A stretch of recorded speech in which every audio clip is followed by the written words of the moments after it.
তো এটা হলো আমাদের চেরাপুঞ্জি ট্যুরের সেকেন্ড পার্ট ভিডিও। তো আমরা চলে আসি, আমাদের নেক্সট লোকেশন ছিল জায়ান্ট বাস্কেট। তো এটার পাশেই ছিল খুব সুন্দর একটা ওয়াটারফল। আর কুকুরটা দেখো, এটার শরীরে পশমগুলো খুব বড় বড় ছিল, খুব সুন্দর ছিল কুকুরটা। তো এটার পাশে যে ওয়াটারফলটা ছিল, তো ওখানে আমি একটু নেমে হাঁটছিলাম। জলটা বেশ ঠান্ডা ছিল, ভীষণ ভালো লাগছিল। আর ভিউটা মানে জাস্ট অসাধারণ ছিল, মানে বলার মতো কিছু নেই। মেঘালয় মানে এত একটা সুন্দর জায়গা, যে সমস্ত জায়গাগুলি সব সিনারিতে দেখে এসেছি সেগুলি রিয়েলে দেখে মানে বেশ ভালো লাগছিল। মানে জায়গাগুলি সম্পর্কে বলার মতো মুখে ভাষা নেই।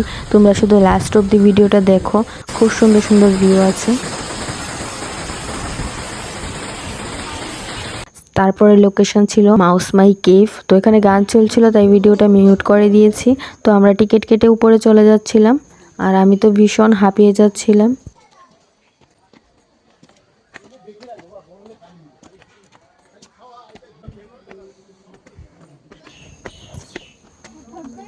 তো দেখতে দেখতে আমরা চলে আসি কেভের ভিতরে।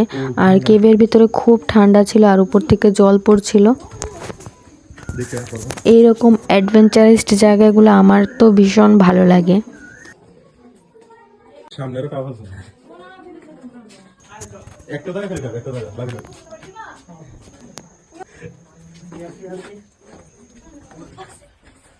এমনিতে এত মানে টাফ কিছু ছিল না, একটা জায়গায় একটু টাফ ছিল।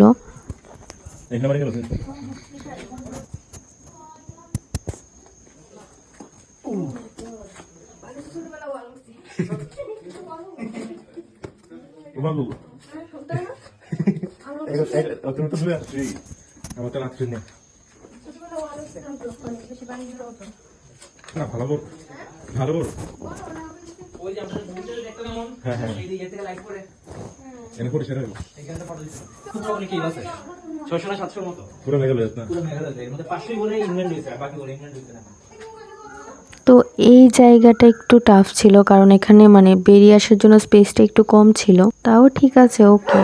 তো এখানে দেখো একটা জায়গাতে হাতির পায়ের মতো খুব সুন্দর একটা সিম্বল, এমন লাগছে কেউ মানে এঁকে দিয়ে গেছে। তো তারপর চলে আসি, আমাদের লাস্ট লোকেশন ছিল সেভেন সিস্টার ওয়াটারফলের অরিজিন। তো বলা হয় এখান থেকেই সেভেন সিস্টার ওয়াটারফলটা ঝরে। তো এখনো সবগুলা মানে দেখা যায়নি, কারণ যেহেতু বৃষ্টি কম, তাই মানে জলের পরিমাণও কম, তাই সব কটা দেখা যাচ্ছিল না।